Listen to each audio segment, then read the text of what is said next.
भद्रायु, मेरे पुत्र भद्रायु, मुझे छोड़कर तू क्यों चला गया? तू मुझे छोड़कर नहीं जा सकता। मैं तेरे बिना कैसे जीऊंगी? मेरे पुत्र आजा तू, लौट कर आजा तू। भद्रायु, मेरे पुत्र भद्रायु, मुझे बम बम छोड़कर तू क्यों चला शंकर, गया? ओम नमः शिवाय, ओम नमः शिवाय, ओम नमः शिवाय। पुत्री, तुम व्यर्थ विलाप क्यों कर रही हो? तुम्हारे बालक को कुछ नहीं हुआ है। योगी महाराज, मेरा पुत्र भद्रायु मुझे छोड़कर जा चुका है। मैत्राज जी अभी कुछ देर पहले मुझे बताकर चले गए। ये देखिए ना, ये देखिए ना इसे। शिव पर आस्था रखो पुत्री। कभी कभी जीवित व्यक्ति भी मृत जैसा दिखाई देता है।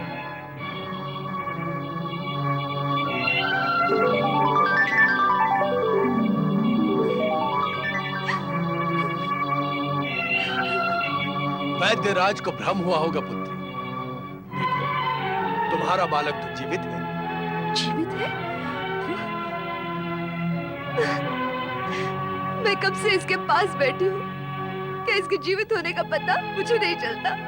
तुम इतनी शोक मग्न हो गई थी कि अपनी सुध-बुध खो बैठी थी। तनिक बुलाकर तो देखो इसे। भद्रायु, भद्रायु, हाँ, मेरा भद्रायु जीवित हो गया, मेरा भद्रायु जीवित हो गया।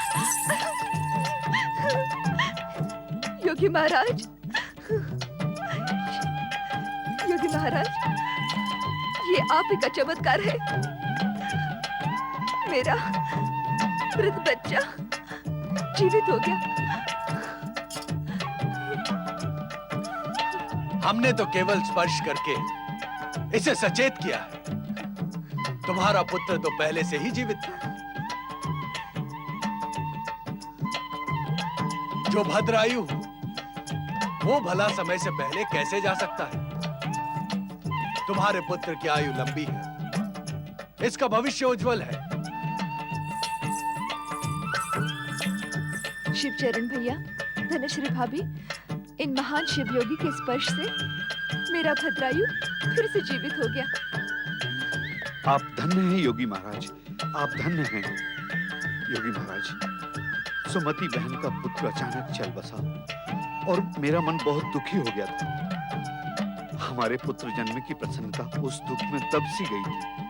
स्वामी, जो स्त्री 16 सोमवार का व्रत कर रही हो, उस पर शिव की कृपा सदा रहती है। मुझे तो पूर्ण विश्वास था कि हमारा भद्रायु जीवित है। योगी महाराज, शिव कृपा से प्राप्त मेरे इस पुत्र को भी आशीर्वाद दीजिए और इसका नामकरण कीजिए। इस बालक का नाम तो पूर्व निश्चित है।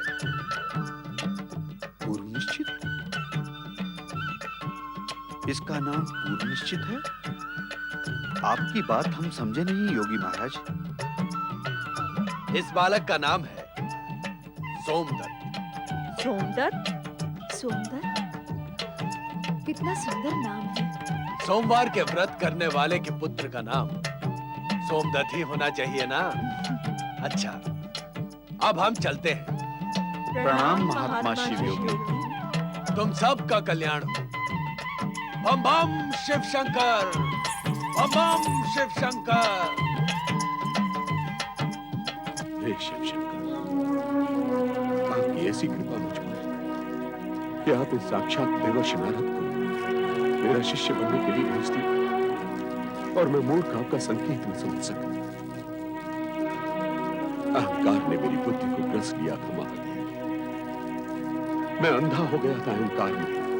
भला बुरा शुभ अशुभ मुझे कुछ नहीं दिखाई दे रहा था और मैं त्रिशूल लेने की धुन में मैं पतन के मार्ग पर बढ़ता ही चला गया। अब मैं ऐसा कौन सा प्रायश्चित करूं महादेव कि मेरे अक्षम्य अपराधों का अंत हो। मेरा मार्गदर्शन करें शिव शंकर। मेरी बुद्धि कुंठित हो गई है। मुझे कुछ नहीं सूझ रहा है महादेव, कुछ नहीं सूझ रहा। हर हर महादेव, हर हर महादेव, हर हर महादेव। ओम नमः शिवाय। राजगुरु ध्रुवजी, आपने अभी अभी कहा कि आपकी बुद्धि कुंठित हो गई है, आपको कुछ सूझ नहीं रहा है। मैंने कहा, परंतु ये सत्य है। किंतु आप कौन हैं? हमें शिव योगी कहते हैं। हमने भी आपके समान शिव से योग लगाया है, परंतु हम आपके समान अहंकार और दम के मार्ग पर भटके नहीं। हमने अपनी बुद्धि को स्थिर रखा है। क्षमा करें शिव योगी, परंतु आप मेरे विषय में सब कुछ कैसे जानते हैं? शिव से लौ लगाई है तो यह सब जानना कौन सा कठिन कार्य है। आप भी शिव से सच्ची लौ लगा, आपको भी ज्ञात हो जाए। परंतु मिथ्या अहंकार का आवरण हट जाने के पश्चात। शिव योगी जी, आपके दर्शन करने के पश्चात ऐसा लगता है क्या बुद्धि को ढकने वाला आवरण हट गया है। मुझे भले बुरे का ज्ञान होने लगा है। व्यतीत काल को मुड़कर देखें। आपने अहंकार के मद में अंधे होकर कितनों को दुख पहुंचाया, कितनों से प्रतिशोध लिया और कितनों को अपमानित किया। इसके लिए मैं अत्यंत लज्जित हूं शिव योगी। पश्चाताप के शीतल जल से आपके हृदय की अग्नि शांत हो रही है, आपका विवेक जागृत हो रहा है। अब आप उन सब के भले की सोचें जिन्हें आपने कष्ट पहुंचाया था। जो व्यक्ति दूसरों के कल्याण की बात सोचता है, उसका कल्याण अवश्य होता है, और जो व्यक्ति दूसरों को पतन की खाई में ढकेलता है, उसका पतन भी निश्चित हो जाता है। भगवान शिव की कृपा से आपका आगमन हुआ, मुझे मार्गदर्शन प्राप्त हुआ, मैं पतित होने से बच गया। अब आपका छुपा हुआ पांडित्य प्रकट होगा। आपकी कीर्ति दिग दिगंत तक फैलेगी। अब हम गमन कर रहे हैं। नहीं शिव योगी जी, आप मेरे आश्रम में अतिथि बनकर रहे, और यदि मैं कोई अपराध करूं तो मुझे उसे करने से रोके। नहीं नहीं, अब अपराध का प्रश्न ही नहीं। ओम नमः शिवाय, ओम नमः शिवाय।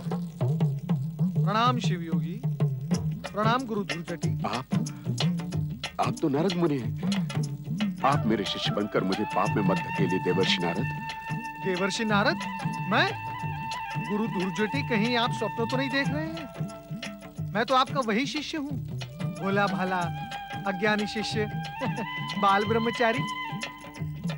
दुर्जटी जी, कहीं आपने देवर्षि नारद को स्वप्न में तो नहीं देखा था? नहीं नहीं शिव योगी जी, मुझे भली भांति स्मरण है, मैं जागृत अवस्था में था। देवर्षि नारद ने ब्रह्मचारी का रूप त्याग कर नारद का रूप धारण किया। कभी कभी आंखों को भी भ्रम हो जाता है गुरुवर। शिव की लीला बड़ी विचित्र है। बताएं गुरुवर, मेरे लिए क्या आज्ञा है? आपने तो मुझे दुविधा में डाल दिया ब्रह्मचारी जी। मुझे अभी भी लग रहा है कि आप देवर्षि नारद ही हैं। आप तो मेरे गुरु के भी गुरु के समान हैं। मैं आपको भला क्या आज्ञा दे सकता हूँ? शिव योगी जी, बोलो बाल ब्रह्मचारी। मुझे भी ऐसा लग रहा है कि शिव योगी के वेश में आप भी साक्षात भगवान शिव ही हैं। जिसकी जैसी भावना होती है, उसे अपने भगवान का वैसा ही रूप दिखाई देता है। आप दोनों ने मुझे भ्रम में डाल दिया है। कहीं मेरे आश्रम में भगवान शिव और देवर्षि नारद दोनों एक साथ तो नहीं पधारे हैं? ओम नमः शिवाय।